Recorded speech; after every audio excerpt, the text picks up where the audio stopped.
La oscuridad cubrió el cielo en pleno día. La tierra gimió bajo el peso de lo que estaba ocurriendo, como si fuera a partirse en cualquier momento. En ese solo instante, el mundo cruzó un umbral del que no habría regreso. Sobre una colina ignorada por los gobernantes de la tierra, pero grabada para siempre en la memoria del cielo y temida por las profundidades del infierno, un hombre colgaba suspendido entre el cielo y el suelo. Rechazado por la humanidad, abandonado por los más cercanos, guardaba silencio ante la crueldad y aún así seguía entregándose por todos. Su carne había sido desgarrada. Cada aliento era una batalla, cada latido de su corazón una ofrenda, y sin embargo, en su mirada quedaba algo que ninguna arma podía tocar, una luz que atravesaba la oscuridad que lo rodeaba. Y cuando el último aliento salió de sus labios, ocurrió lo impensable. El gran velo fue rasgado, los sepulcros se abrieron y el antiguo silencio del templo fue quebrado por el trueno de la eternidad irrumpiendo. Pero ¿qué sucedió después? ¿Qué vino tras la muerte de aquel cuya vida dividió toda la historia en dos? Cuando llegó el mediodía, el cielo no solo se oscureció, se vistió de luto. No era una sombra común, era un manto negro y asfixiante que se extendía sobre Jerusalén como un veredicto pronunciado sin palabras. La atmósfera se volvió densa, difícil de respirar, como si el mundo entero hubiese dejado de inhalar, esperando lo que estaba por suceder. El trueno retumbaba en el cielo, aunque ningún relámpago brillaba. En la cima del Gólgota, una cruz de madera se alzaba como final y como comienzo. Jesús perdía sangre, gota a gota. Su cuerpo colgaba débil por el cansancio. Apenas podía pronunciar sonidos y aún así, su presencia lo llenaba todo. Los soldados romanos cercanos susurraban entre ellos. Ninguno se reía, ninguno lanzaba insultos. El terror se había instalado en cada rostro endurecido por la guerra. El centurión, un guerrero acostumbrado a ignorar el sufrimiento, sintió un escalofrío recorrerle la espalda. Había visto morir a muchos hombres, pero nunca había visto a nadie morir así, con tanto control, con tanta entrega voluntaria, con tanta claridad en su propósito. El centurión murmuró para sí: Este hombre no es como los demás. A los pies de la cruz, las mujeres lloraban en silencio. Sus lágrimas caían suaves, débiles. Juan estaba cerca, luchando por mantenerse firme mientras su mundo se desmoronaba ante sus ojos. Entonces, un profundo y pesado silencio envolvió la escena. Y con una voz débil, pero cargada con el peso de un trueno sagrado, Jesús declaró: «Consumado es». Su cuerpo cedió. Su cabeza se inclinó hacia adelante y la tierra respondió. En ese mismo instante, dentro del templo de Jerusalén, los sacerdotes preparaban el incienso vespertino. Todo transcurría según la costumbre, el mismo rito repetido incontables veces, hasta que el suelo tembló violentamente bajo sus sandalias. Un viento que no debía existir irrumpió en el espacio sagrado. Las cortinas se agitaban con fuerza, las llamas de las antorchas se inclinaban hacia los lados. Y entonces se oyó el sonido, el velo, esa barrera sagrada que separaba la cámara más santa, el lugar al que solo el sumo sacerdote podía entrar una vez al año, fue rasgado de arriba abajo. Ninguna mano humana lo hizo, ninguna espada lo tocó. Fue obra del poder del cielo. Los sacerdotes gritaron, algunos cayeron de bruces al suelo, otros huyeron aterrorizados. La barrera que había separado a Dios de la humanidad durante generaciones acababa de ser destruida. Algo sagrado, algo que había permanecido intacto a lo largo de los siglos, ahora yacía abierto desde las alturas del cielo hasta el polvo de la tierra. Fuera de los muros del templo, fuertes vientos inclinaban las palmeras casi hasta el suelo. Rocas caían por las laderas. Los muros de piedra crujían bajo la presión y lo imposible seguía ocurriendo. Las cámaras funerarias comenzaron a agrietarse. Tumbas selladas durante siglos se abrieron. El poder de la muerte había sido quebrado.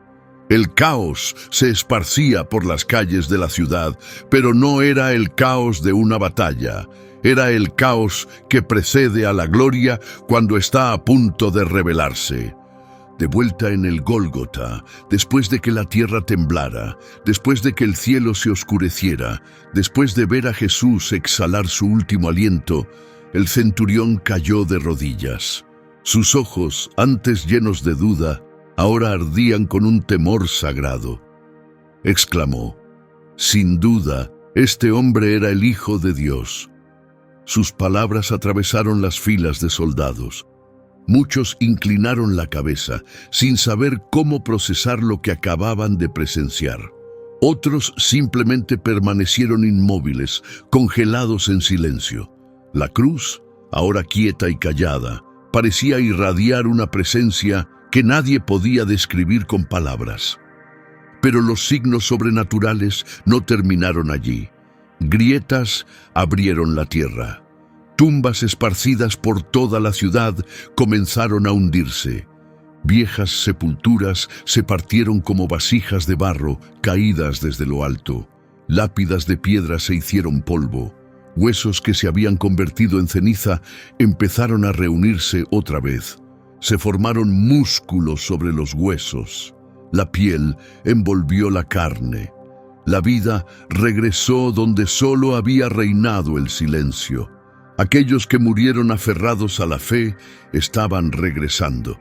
En la ladera oriental, un niño señaló y habló con voz temblorosa: «Mamá, alguien está saliendo de la tierra». Figuras aparecieron entre los olivares. Hombres y mujeres con la ropa cubierta de tierra. Sus ojos brillaban con luz. Sus pasos eran firmes y seguros. No hacían ruido. Caminaban en dirección a la ciudad santa. No se movían como fantasmas, sino como prueba viviente, como mensajeros de lo que aún estaba por venir. Las puertas de Jerusalén se abrieron con la fuerza del temblor. Algunos guardias huyeron en pánico, otros cayeron de rodillas. Los guardias gritaban: «¿Qué está pasando aquí?». En los campos, los pastores dejaron caer sus callados. Dentro de las casas, las velas se apagaban sin que soplara el viento. En las azoteas planas, los hombres miraban el cielo oscurecido con miedo en los ojos. En ese momento, el mundo se había convertido en algo distinto a lo que era antes. En un valle no muy lejano, un rebaño de cabras corría en círculos salvajes, como si huyera de algo que ningún ojo humano podía ver.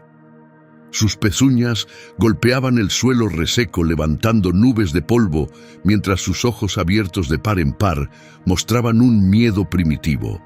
Los pastores llamaban intentando reunirlas, pero nada funcionaba. Algo invisible había alterado el orden natural de toda la creación. En el cielo, las aves que normalmente planeaban con facilidad, ahora volaban sin rumbo, batiendo sus alas sin propósito, como si las corrientes de aire se hubieran perdido. Algunas caían sin aviso, otras daban vueltas sin sentido, confundidas, como si los mismos conceptos de subir y bajar se hubieran desordenado. Entonces llegó el silencio, no simplemente la ausencia de sonido, sino un silencio espeso, pesado, sagrado, un silencio que significaba que algo había sido reconocido, un silencio que señalaba que algo había cambiado para siempre.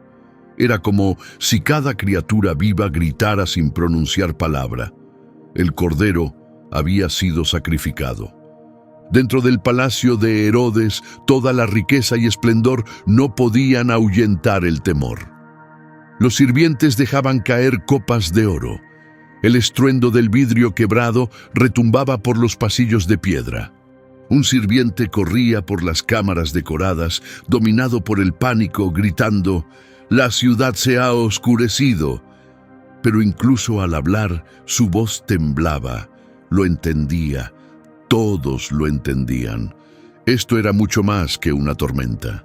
En otras partes de la ciudad, la gente permanecía tendida en el suelo, algunos de rodillas, otros abrazando con fuerza a sus hijos, todos intentando comprender lo que acababan de vivir. Algunos susurraban sobre un castigo divino, otros hablaban de una maldición que había caído sobre ellos. Casi nadie en absoluto comprendía que este era el día más sagrado que el mundo había conocido. Las enormes columnas del templo crujían como si fueran a caer, pero se mantenían firmes. El altar seguía intacto, pero ahora ya no contenía poder alguno, porque el sacrificio que realmente importaba no se había ofrecido sobre piedra fría, se había ofrecido en carne viva, incluso en el reino invisible, incluso en lugares más allá de lo que el ojo humano puede observar. Los espíritus oscuros temblaban de miedo. Justo en ese instante, una nueva era había comenzado, y todo lo que sucedería en los días siguientes era solo el comienzo. Pasaron 3 días. El cuerpo de Jesús había sido enterrado con prisa, envuelto en lienzos, colocado dentro de una tumba que pertenecía a otro hombre y sellado detrás de una piedra enorme. No hubo oportunidad de rendirle los debidos honores. No hubo despedidas, solo urgencia, miedo y silencio. La ciudad aún murmuraba sobre las señales, el velo rasgado, el cielo ennegrecido, el temblor violento de la tierra. Algo había cambiado en la atmósfera, en la tierra, en los corazones de las personas. Aunque pocos podían nombrar con claridad qué era, la inquietud se sentía en todas partes. En una sala oculta del Sanedrín, las autoridades religiosas se reunieron de forma apresurada. La luz de las antorchas proyectaba sombras inestables en las paredes. Sus rostros estaban tensos, sus voces eran bajas pero llenas de alarma. Uno de los líderes habló: «Debemos silenciar esto antes de que se descontrole». Otro añadió: «Los seguidores pueden intentar llevarse el cuerpo. Dirán que resucitó. Dirán que las palabras antiguas se han cumplido». Se tomó una decisión. Entonces conviertan esa tumba en un lugar al que nadie pueda acceder, nadie entra, nadie sale. La orden fue clara: soldados, sellen la tumba con el sello del emperador, sin entrada, sin salida. A esa misma hora, en otra parte de la ciudad, María, la madre de Jesús, miraba por la ventana hacia el cielo. Las nubes que habían cubierto Jerusalén ya no estaban. El azul había vuelto al firmamento, pero su espíritu seguía envuelto en niebla. Su corazón latía con una sensación de que algo se acercaba, algo que no podía explicar. Algo venía en camino, algo inmenso, algo sagrado, a pesar de todo el dolor. Mientras tanto, los discípulos permanecían escondidos. Las puertas estaban bien cerradas. Las palabras se decían apenas en susurros. Sus ojos mostraban agotamiento. El terror se había apoderado completamente de ellos. Sin su maestro, el llamado que habían seguido parecía haber llegado a su fin. Uno de los discípulos susurró: «Se ha ido, pero ¿y si regresa?». Pedro solo negó con la cabeza sin decir una palabra. Su mirada estaba vacía. El peso de su negación aún lo aplastaba. La vergüenza había destruido lo poco que quedaba de esperanza. Mientras la quietud de la noche caía, Jerusalén intentaba volver a la normalidad. Los vendedores montaban sus puestos otra vez. Los soldados regresaban a sus puestos. Pero los ecos de lo que ocurrió en esa cruz seguían latiendo en las piedras de la ciudad. Nada había vuelto realmente a la normalidad. Nada lo haría jamás. Y entonces, al tercer día, cuando el sol comenzaba a ascender suavemente por el borde del mundo, un capítulo completamente nuevo estaba a punto de comenzar. El tercer día llegó, envuelto en una quietud como ninguna otra. Las piedras de las calles aún mostraban el daño del terremoto que sacudió Jerusalén hasta su raíz. El aire de la mañana era suave, con la frescura de la primavera temprana. Sin embargo, en esa brisa flotaba algo invisible, algo sagrado, una sensación de expectativa, como si el cielo mismo contuviera el aliento esperando algo. María Magdalena avanzaba rápidamente por el sendero angosto que conducía al lugar del entierro. Llevaba lienzos en los brazos, preparados con aceites perfumados. Dentro del pecho ardía una profunda añoranza. Detrás de ella, otras mujeres caminaban en silencio. El enrojecimiento de sus ojos revelaba que habían pasado toda la noche llorando. Aún así, sus pies se movían con determinación. La herida de la pérdida aún estaba abierta, pero algo más poderoso que el dolor las impulsaba hacia adelante. Era el amor. A medida que se acercaban, el jardín emergía lentamente bajo el tenue resplandor del amanecer. Las sombras se desvanecían poco a poco bajo las ramas de los árboles. Cuando por fin llegaron a la enorme roca que había sellado la entrada de la tumba, una ola de frío las envolvió. La piedra había sido movida. Las mujeres se preguntaban entre ellas, ¿quién quitó la piedra? ¿Y los soldados? ¿Dónde están los guardias? La abertura frente a ellas parecía emitir un brillo suave, casi invisible, que venía desde lo profundo de la oscuridad. María Magdalena se acercó, sus manos temblaban sin control. Su corazón latía con fuerza dentro de su pecho. Sentía como si el mundo entero hubiera dejado de respirar junto a ella. Con movimientos cautelosos, apartó la tela que colgaba en la entrada. La tumba estaba vacía. Las otras mujeres se miraron entre sí, presas de un miedo que no podían expresar. Las telas del entierro estaban allí, dobladas con cuidado, completamente intactas. Pero el cuerpo ya no estaba. Una extraña e imposible ausencia llenaba esa cámara de piedra. No era simplemente la falta de un cadáver. Era la ausencia misma de la muerte. Sin aviso, una luz resplandeciente estalló desde las paredes de la roca, como si las puertas del cielo se hubieran abierto desde debajo de la tierra. Por instinto, las mujeres retrocedieron, levantando los brazos para cubrirse el rostro, con el corazón golpeando en sus pechos. El resplandor no las quemaba, pero desbordaba cada uno de sus sentidos.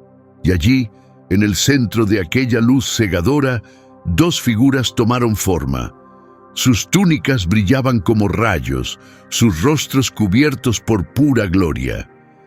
Cuando abrieron la boca para hablar, sus palabras no solo eran sonido, sino autoridad. Los ángeles declararon: ¿por qué buscan al que vive entre los muertos? Él no está aquí, ha resucitado, tal como les dijo que lo haría. Esas palabras impactaron en los corazones de las mujeres como truenos. El miedo y el asombro se entrelazaban dentro de ellas.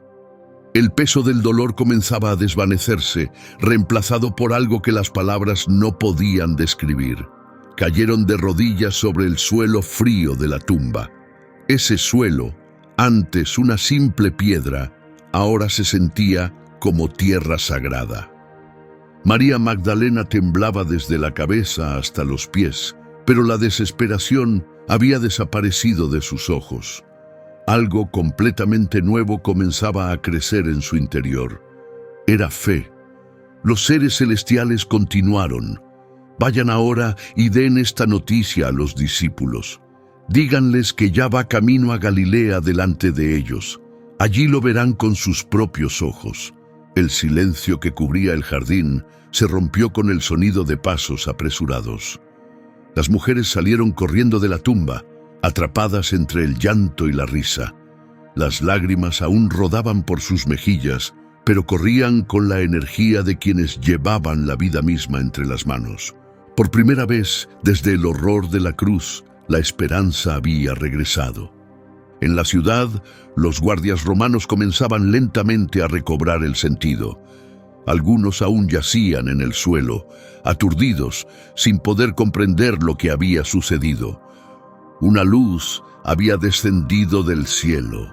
La tierra se había partido al amanecer, y la enorme piedra había sido movida sin que ninguna mano humana la tocara.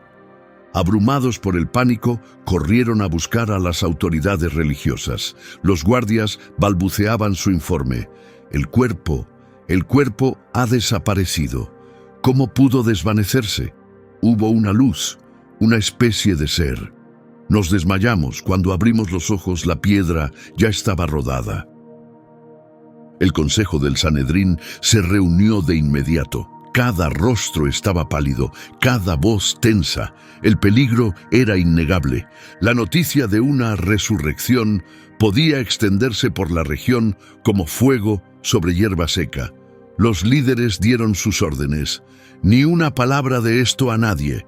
Dirán que sus seguidores entraron durante la noche y se llevaron el cuerpo mientras ustedes dormían. Uno de los guardias protestó. ¿Y qué pasa si los romanos descubren que nos quedamos dormidos en el servicio? La respuesta fue inmediata.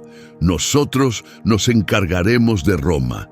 Ustedes serán generosamente recompensados por guardar silencio. Al mismo tiempo, los discípulos seguían escondidos, acurrucados tras puertas cerradas con llave, apenas atreviéndose a respirar. El ambiente en la habitación estaba cargado de miedo, culpa y dolor. La promesa que su maestro había hecho parecía ahora increíblemente lejana. Entonces, sin advertencia alguna, la puerta se abrió de golpe. María Magdalena entró corriendo, sin aliento.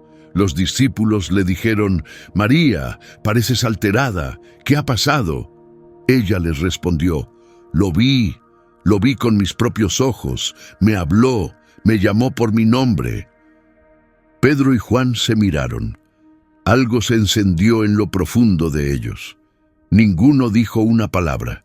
Simplemente salieron corriendo. Corrieron por las calles sinuosas, cruzaron los senderos del jardín, corrieron todo el camino hasta la tumba. Al llegar, encontraron los lienzos del entierro dispuestos con cuidado. No había señales de lucha, ningún indicio de robo. Pedro comprendió. Esto no fue obra de ladrones. Lo que había ocurrido allí era algo mucho más grande. Esa misma noche, mientras los discípulos aún estaban reunidos detrás de puertas cerradas, consumidos por la confusión, el ambiente en la sala cambió en un instante. Ninguna puerta se había abierto, ninguna ventana se había movido, y sin embargo, allí estaba él, de pie entre ellos. Jesús habló suavemente: «La paz sea con ustedes». Los ojos se abrieron de par en par. Los corazones casi estallaron en sus pechos. Algunos cayeron al suelo. Algunos rompieron en llanto. Otros retrocedieron con miedo. Pero era realmente él. Estaba vivo. Jesús les dijo: «Miren mis manos, tóquenlas y vean por ustedes mismos. Un espíritu no tiene carne ni huesos como yo tengo». En los días que siguieron, Tomás escuchó cada relato que los demás compartían, pero se negó a aceptarlo. Tomás declaró: «A menos que vea con mis propios ojos las heridas de los clavos, a menos que ponga mis dedos en ellas, jamás creeré». Pasaron 8 días. Una vez más, todos estaban reunidos en un mismo lugar. Las puertas estaban bien cerradas. Cada corazón completamente alerta. Y como antes, Jesús apareció allí, en medio de ellos. Miró a Tomás y le dijo: «Pon tu dedo aquí, mira bien mis manos, deja de dudar y comienza a creer». Tomás cayó de rodillas, llorando, y exclamó: «Mi Señor y mi Dios». Jesús lo miró con profunda ternura. Entonces Jesús respondió: «Ahora crees porque me has visto. Pero hay una bendición aún mayor para quienes creen sin haber visto». Esas palabras permanecieron en la sala mucho después de que Jesús se fue. Y con el paso de los días, el poder de la resurrección se expandía más con cada amanecer. Los discípulos empezaban poco a poco a comprender el panorama completo. El propósito detrás de todo era más grande que la cruz misma. La muerte no había sido el final, había sido la puerta, pero fuera de ese pequeño círculo de creyentes, el resto del mundo seguía ciego ante la verdad. Por todo Jerusalén los susurros se multiplicaban. Algunos se burlaban, otros dudaban de que algo de eso pudiera ser real. Pero unos pocos comenzaban a confiar en lo que oían.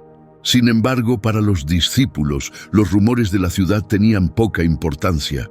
Habían recibido una orden y pensaban obedecerla. Así que dejaron Jerusalén atrás y viajaron hacia el norte, subiendo a las tierras altas de Galilea, dirigiéndose al lugar de encuentro que su maestro había elegido. Una nueva era estaba por comenzar. Algo descendía desde el cielo, algo que transformaría absolutamente todo. Galilea se extendía ante ellos con sus colinas onduladas y campos bañados por el sol, respirando una calma silenciosa. Pero dentro de los corazones de los discípulos, la anticipación se mezclaba con nerviosismo y una esperanza frágil. Cada paso que daban en esa subida, guiados por las palabras que su maestro les había dicho, iba cargado de recuerdos, de preguntas sin respuesta, de miedo persistente. Él les había prometido que los encontraría en ese lugar, así que fueron. Cuando alcanzaron la cima, la brisa era suave, el cielo estaba despejado y el silencio se sentía diferente. No pasó mucho tiempo antes de que él apareciera. Jesús se presentó ante ellos, vivo, radiante de gloria, con la misma expresión que una vez había cautivado a pescadores, transformado a pecadores y silenciado a gobernantes. Cayeron de rodillas, no solo por reverencia, sino porque ese momento parecía rasgar el velo que separaba el cielo de la tierra. Algunos quedaron paralizados por el asombro, incapaces de moverse. Otros dejaban que las lágrimas corrieran silenciosamente por sus rostros, pero todos, sin excepción, tenían la misma mirada en los ojos. La certeza de estar en presencia de algo que ninguna palabra humana podría expresar del todo. El viento que barría esas colinas traía un sonido antiguo, como si toda la creación guardara silencio para escuchar lo que estaba a punto de decirse. Entonces Jesús abrió la boca y cada sílaba que pronunció vibró con el peso de generaciones enteras, como si todo el cielo exhalara junto con él. Jesús proclamó: «Toda autoridad me ha sido entregada, tanto en el cielo como en la tierra. Por lo tanto, vayan y hagan discípulos en todas las naciones, bautizándolos en el nombre del Padre, del Hijo y del Espíritu Santo». Esas palabras atravesaron sus corazones como flechas de luz pura. Algunos de los discípulos cerraron los ojos, deseando grabar para siempre esa voz en su memoria.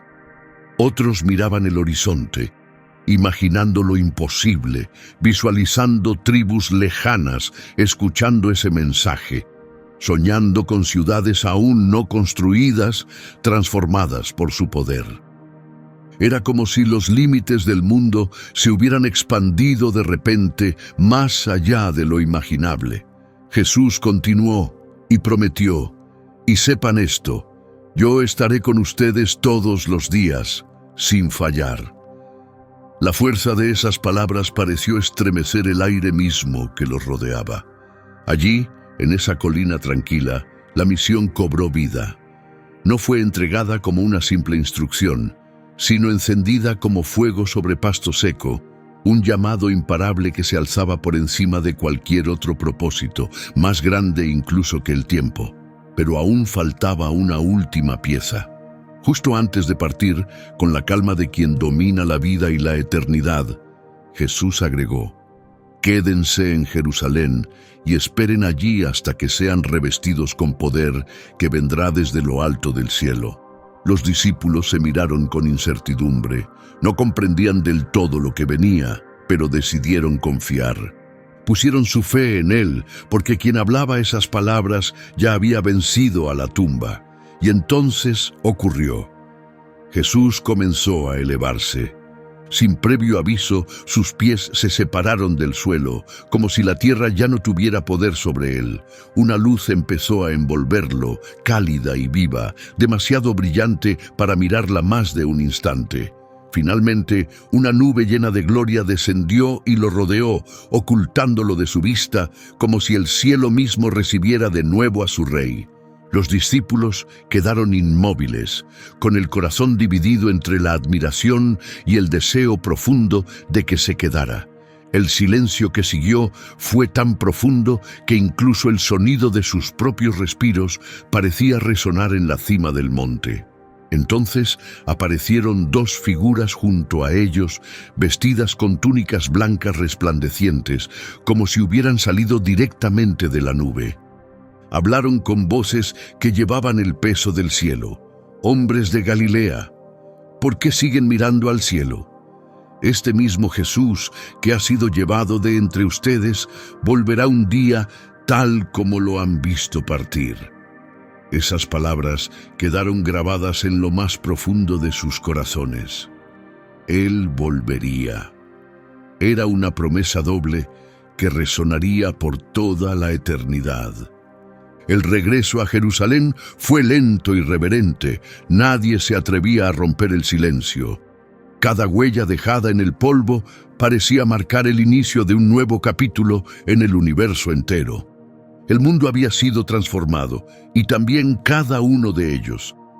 Al llegar a la ciudad, subieron las escaleras hasta el aposento alto. Allí se reunieron como una sola llama ardiente, elevando oraciones, derramando lágrimas y esperando. El tiempo mismo parecía suspendido en ese espacio. Ninguno sabía cuánto debían permanecer, pero todos sabían exactamente a quién estaban esperando. Los días se alargaban.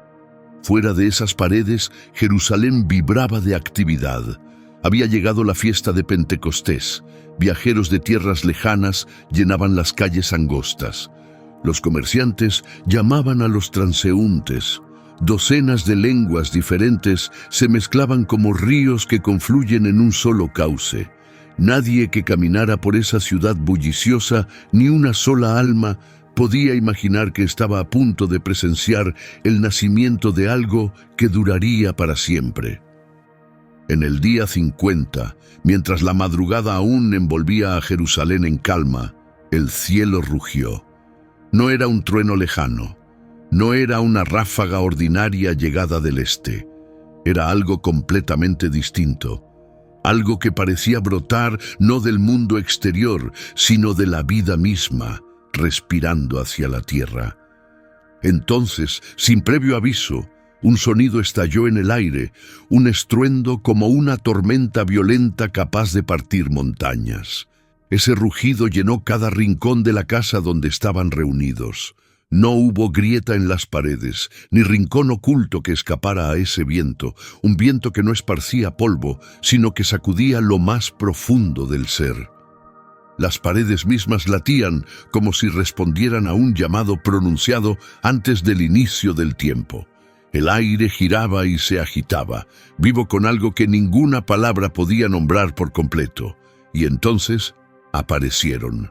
Descendieron llamas, pero no eran llamas comunes. No quemaban, no herían, no destruían. Eran luces vivas, lenguas de fuego que se posaron suavemente sobre cada persona como pequeñas coronas colocadas sobre sus cabezas.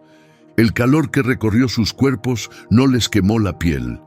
En cambio, eliminó todo rastro de miedo. Despertó algo sagrado que había estado esperando dentro de ellos.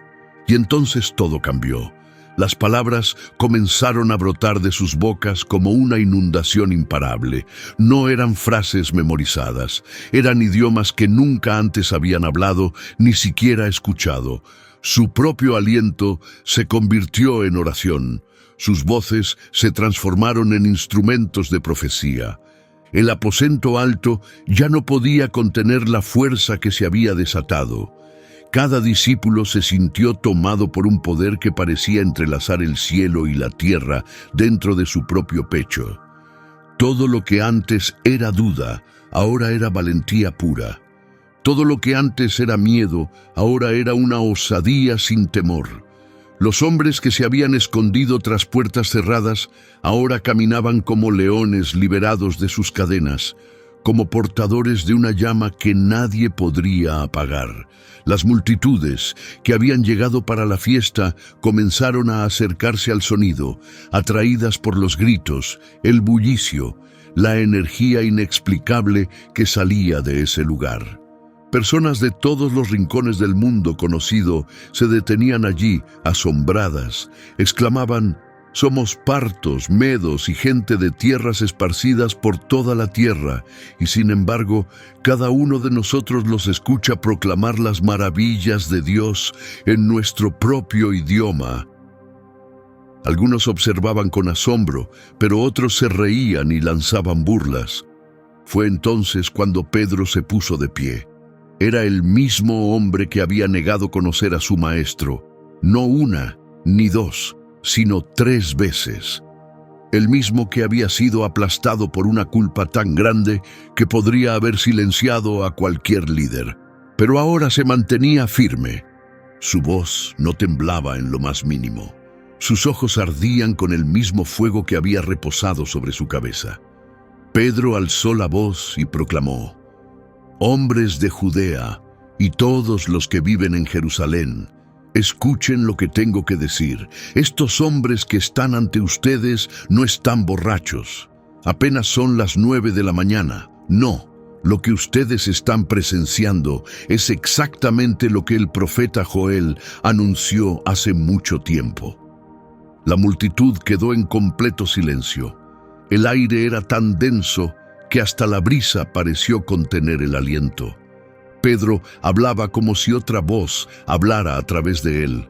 Abrió las antiguas escrituras y presentó el plan que Dios había estado tejiendo desde el principio de los tiempos.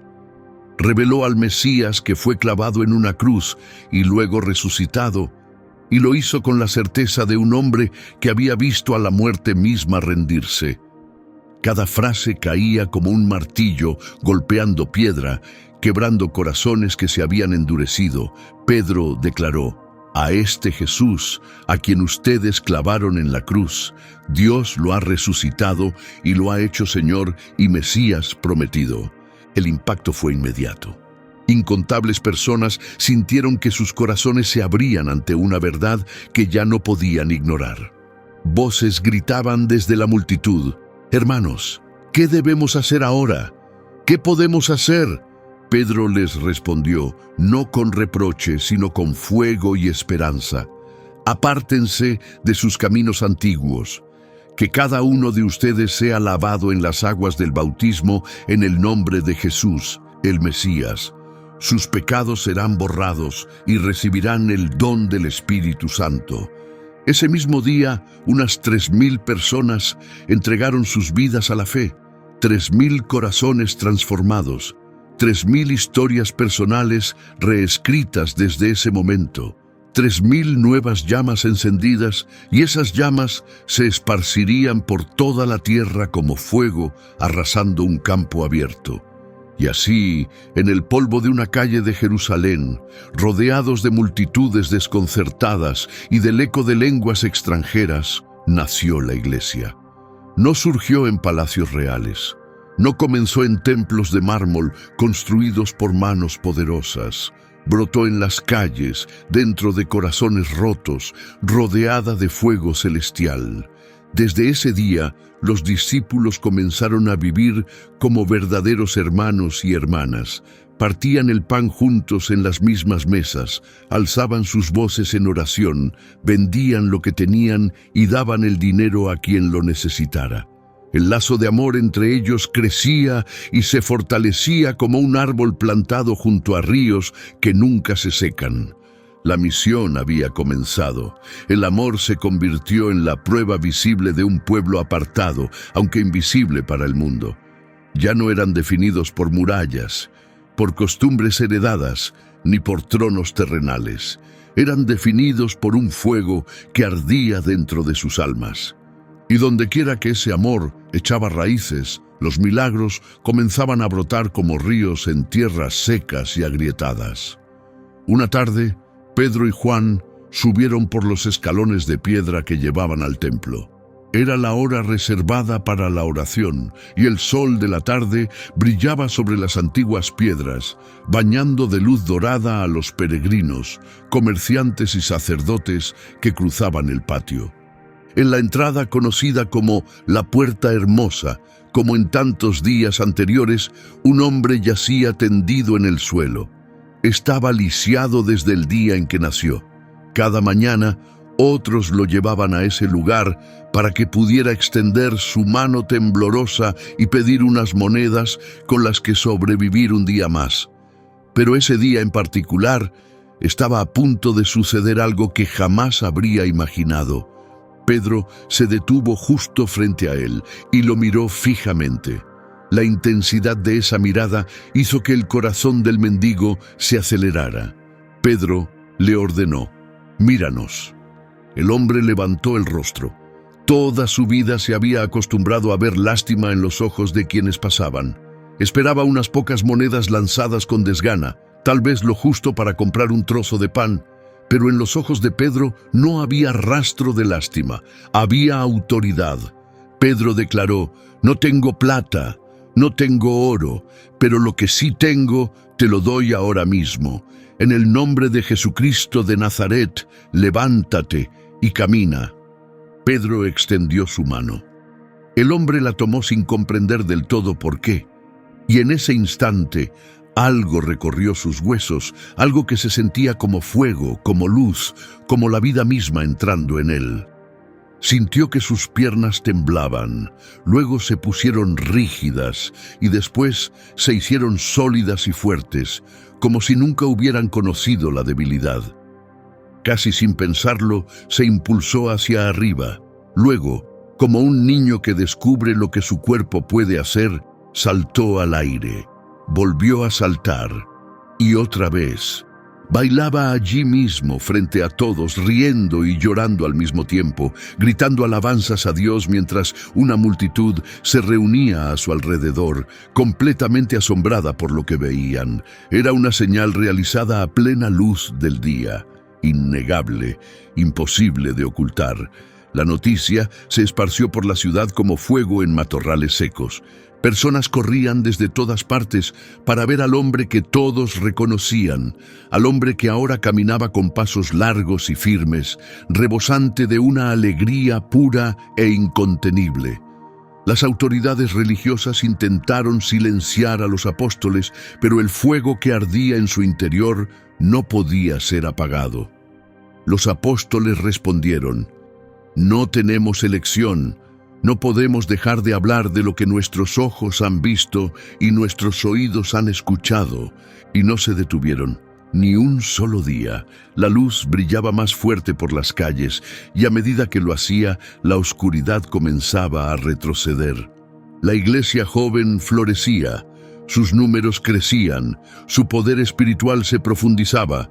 Su fe se volvía más valiente con cada día que pasaba. Se formaban reuniones en casas por toda la ciudad. Las oraciones resonaban por los callejones retorcidos de Jerusalén. Pero a medida que la comunidad de creyentes crecía, las miradas desde fuera se volvían más frías. Ojos hostiles los seguían, miradas amenazantes rastreaban sus pasos. Los que estaban en el poder temblaban ante la idea de perder su control. En los pasillos del templo y detrás de las puertas cerradas del Sanedrín, los susurros se convertían en planes concretos. El liderazgo religioso veía cómo su influencia se desvanecía, y eso los aterraba. Un nombre en particular empezaba a destacar sobre los demás, inspirando temor dondequiera que se mencionara: Saulo de Tarso. Era un joven fariseo, brillante en intelecto, disciplinado con dureza, afilado como el filo de una espada recién forjada. Sus ojos ardían con un celo encendido, su voz sonaba con autoridad.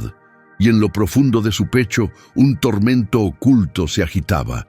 Había memorizado más de la ley sagrada que muchos de sus maestros, y despreciaba el nombre de Jesús con una pasión que a él le parecía sagrada.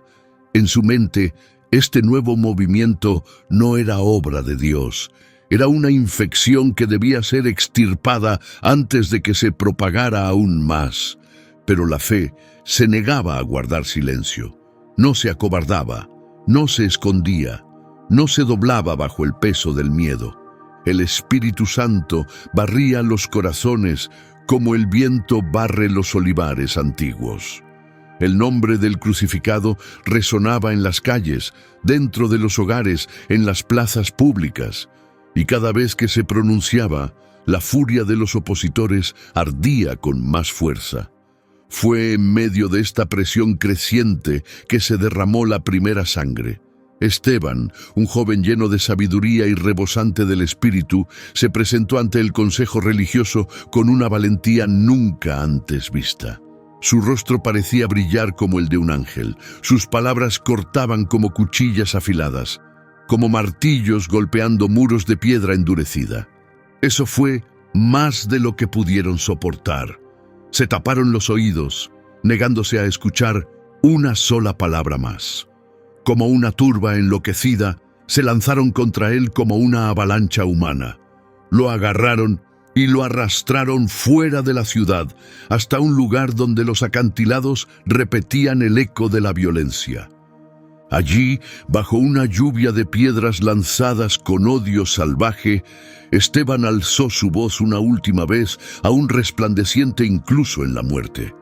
Gritó: «Señor, no les tomes en cuenta este pecado». Y entonces su espíritu partió. De pie, observando todo lo que ocurría, estaba Saulo. No lanzó una sola piedra con sus propias manos, pero su corazón se llenó de aprobación ante el crimen. Vigilaba los mantos que los verdugos habían dejado a un lado. Aprobaba cada golpe, cada grito, cada piedra que golpeaba carne. Pero la muerte de Esteban no detuvo el movimiento, hizo lo contrario, lo encendió. La persecución estalló por toda la región como una tormenta repentina y violenta. Las puertas eran derribadas mientras los vecinos quedaban paralizados, sin poder comprender la furia desatada contra un pueblo tan pacífico. Los gritos resonaban por los callejones estrechos, familias enteras eran separadas. El nombre de Jesús, antes susurrado con profunda reverencia, se había convertido ahora en una sentencia de muerte para quien se atreviera a pronunciarlo. Pero lo que el enemigo planeó como dispersión, Dios lo transformó en expansión. Los seguidores de Cristo huyeron hacia regiones marcadas por antiguos conflictos, y sin embargo, esas mismas tierras ahora se abrían para recibir lo imposible. Entre los que se dispersaron estaba Felipe. Viajó hacia el norte, hasta Samaria, una tierra que la mayoría de los judíos evitaba, y allí proclamó el mensaje sin reservas. Ponía sus manos sobre los enfermos y los veía sanar. Liberaba a los que habían estado cautivos por fuerzas oscuras, cuyas voces habían sido silenciadas durante años. Sonrisas aparecían en rostros donde el terror había reinado desde que alguien podía recordar. Toda la ciudad parecía inhalar esperanza por primera vez en generaciones. Y en un solitario camino del desierto, un funcionario etíope se sentaba dentro de su elegante carroza, leyendo en voz alta las escrituras hebreas. La intervención divina llevó a Felipe directamente hasta él. Surgieron preguntas. La fe echó raíces y floreció. Y cuando llegaron a un cuerpo de agua en medio de aquel desierto árido, descendieron juntos de la carroza. El etíope salió de esas aguas como un hombre completamente nuevo y emprendió su camino de regreso, llevando con él el mensaje de la vida. Ese único momento plantó una semilla, y en los siglos que siguieron, esa semilla cruzaría fronteras que ningún imperio jamás se atrevió a desafiar. Mientras tanto, Saulo de Tarso ardía con más furia que nunca. Puso rumbo a Damasco y comenzó su marcha. Los documentos que apretaba en sus puños eran mucho más que permisos oficiales. Eran instrumentos de destrucción. Un fuego ardía en su pecho, impulsándolo a eliminar por completo ese nuevo movimiento. Para Saulo, esto no era solo una tarea, era una guerra santa, era una obligación sagrada, era un pacto jurado ante la ley que adoraba. Pero en algún punto de ese polvoriento camino, el cielo se interpuso en su camino. Una luz más brillante que el sol, más pura, más abrumadora que cualquier cosa que este mundo haya producido, se abatió sobre él. Saulo cayó al suelo como si su orgullo hubiera sido arrancado de raíz. No podía resistirse, no podía formular ni un solo argumento. Solo había gloria cegadora. Una voz tronó desde más allá del cielo. «Saulo, Saulo, ¿por qué me persigues?» Aquella voz no solo alcanzó sus oídos, le sacudió el estómago, le atravesó el alma, resonó en cada recuerdo que alguna vez había guardado y tocó cada herida que había intentado ocultar. Todo su cuerpo temblaba cuando apenas logró balbucear. «¿Quién eres, Señor?» La respuesta llegó como un trueno envuelto en una misericordia inmerecida. «Yo soy Jesús, a quien tú persigues». Entonces la luz desapareció. La visión se desvaneció, y con ella toda su arrogancia se drenó. De repente, ciego y completamente indefenso, el hombre que había aterrorizado comunidades enteras tuvo que depender de las manos de desconocidos para dar un solo paso.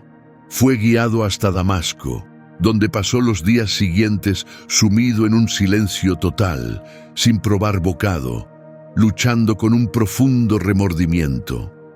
Sus pensamientos no encontraban descanso, sentía que su corazón sangraba, su alma entera parecía derrumbarse, pero incluso entonces Dios ya estaba preparando la siguiente parte del plan.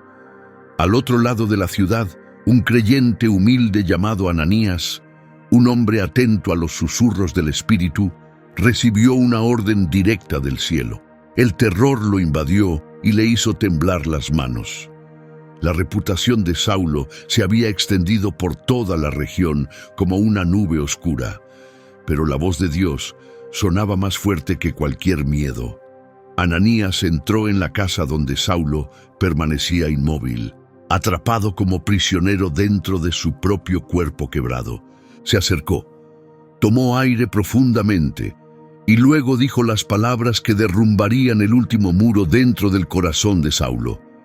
Ananías dijo con suavidad: «Saulo, hermano, el Señor mismo me ha enviado a ti». En el instante en que Ananías le impuso las manos, algo que parecía escamas se deshizo de los ojos de Saulo. Su vista regresó de golpe, pero no fue lo único que volvió. Su alma cobró vida de nuevo, su propósito renació. Toda su existencia fue hecha nueva, había sido completamente transformado. En apenas unos días, el mismo hombre que había perseguido a creyentes proclamaba ahora la fe con una valentía que solo podía venir del cielo. Saulo declaraba abiertamente: «Jesús es el Hijo de Dios». La conmoción recorrió la ciudad. Las autoridades religiosas quedaron sin palabras. El pueblo se dividió en dos, y los que antes estaban del lado de Saulo, ahora lo miraban con ojos cada vez más abiertos, sintiendo un nuevo tipo de temor. El nombre de Saulo se había convertido en una amenaza, pero ya no para los seguidores de Jesús. Ahora era una amenaza para los que los oprimían. El perseguidor se estaba convirtiendo rápidamente en la voz más poderosa de los perseguidos. Pero la seguridad ya había escapado de su alcance. Sus antiguos compañeros, incapaces de aceptar un cambio tan radical, comenzaron a tramar en su contra. Las calles abiertas se volvieron trampas. Los callejones oscuros se convirtieron en lugares donde el peligro acechaba a cada paso. Sus antiguos aliados murmuraban entre ellos: «Saulo debe morir». Entonces, bajo la oscuridad de una noche sin luna, Sus nuevos hermanos en la fe lo llevaron hasta la muralla exterior de la ciudad. Improvisaron una canasta rudimentaria. Cuerdas ásperas fueron atadas con dedos que temblaban, no de miedo, sino por el peso de lo que estaban haciendo. Saulo se metió dentro de esa canasta, alzó la cabeza. Por encima de él vio los rostros de hombres que, solo días antes, habrían huido aterrados al verlo. Ahora, esos mismos hombres arriesgaban todo lo que tenían para mantenerlo con vida. Poco a poco lo bajaron por la muralla, en medio de la oscuridad, sostenido por la gracia. En el momento en que sus pies tocaron el suelo fuera de la ciudad, la vida que había conocido quedó atrás para siempre. Su nuevo llamado apenas comenzaba. Pero al llegar a Jerusalén, la bienvenida que recibió estuvo lejos de ser cálida. Los discípulos aún guardaban una profunda desconfianza en sus corazones. Las historias del perseguidor seguían demasiado frescas. Las puertas apenas se entreabrían, dejando pasar un tenue rayo de luz. Ojos cautelosos seguían cada uno de sus movimientos. Entonces Bernabé dio un paso al frente. Era un hombre de corazón abierto, voz suave y mirada atenta a donde Dios se estaba moviendo. Se puso al lado de Saulo y habló en su favor. Puso en juego su propio nombre para confirmar que la transformación era real. Y así, poco a poco, con cautela y paso a paso, el hombre que antes era temido como enemigo fue recibido como hermano. Pero fuera de esos pequeños encuentros, la persecución no se detenía. De hecho, se intensificaba, como una tormenta que gana fuerza al cruzar aguas abiertas. El miedo se colaba por las calles de Jerusalén. Familias enteras cerraban con llave sus puertas y no se atrevían a salir. Los rumores corrían de tejado en tejado, de puerta en puerta. Soldados marchaban por la ciudad con urgencia. Líderes religiosos se reunían en secreto. Cada rincón parecía esconder un nuevo peligro a punto de estallar. Las fuerzas de las tinieblas se agitaban como un océano furioso, desesperadas por apagar la pequeña llama que crecía entre los discípulos. Pero nada, absolutamente nada en el cielo ni en la tierra, podía apagar lo que había sido encendido desde lo alto. La mano del cielo había descendido y tocado el polvo de este mundo. Ninguna fuerza humana, ningún plan político, ningún ataque espiritual podría revertirlo, porque donde se derramaba sangre, surgía nueva vida. Donde se cerraban cadenas, se alzaban cantos de alabanza. Donde se levantaban cruces, florecía la salvación. La fe que intentaban aplastar se multiplicaba como semillas lanzadas al viento. Y entonces llegó el llamado. En la ciudad de Antioquía, un cruce de caminos donde naciones chocaban y culturas se entrelazaban, la iglesia se reunió para un tiempo de ayuno y oración ferviente. La atmósfera en ese lugar era tan densa que parecía que el aire mismo podía abrirse en cualquier momento. Voces apagadas se alzaban y caían, lágrimas corrían por los rostros, súplicas eran elevadas al cielo. Y entonces, justo en medio de ese encuentro de corazones rendidos, el Espíritu de Dios habló con una claridad tan nítida que nadie allí pudo dudarlo. El Espíritu ordenó: «Sepárenme a Bernabé y a Saulo. Tengo un trabajo específico para ellos». La instrucción era simple en palabras, pero inmensa en alcance. Y obedecieron sin dudar, empacaron solo lo esencial y salieron por la puerta, confiando plenamente en que el mismo Dios que llama también provee para el camino. Y con cada paso que daban, el eje sobre el que giraba el mundo comenzaba a inclinarse en una nueva dirección: Chipre, Pisidia, Listra, Iconio.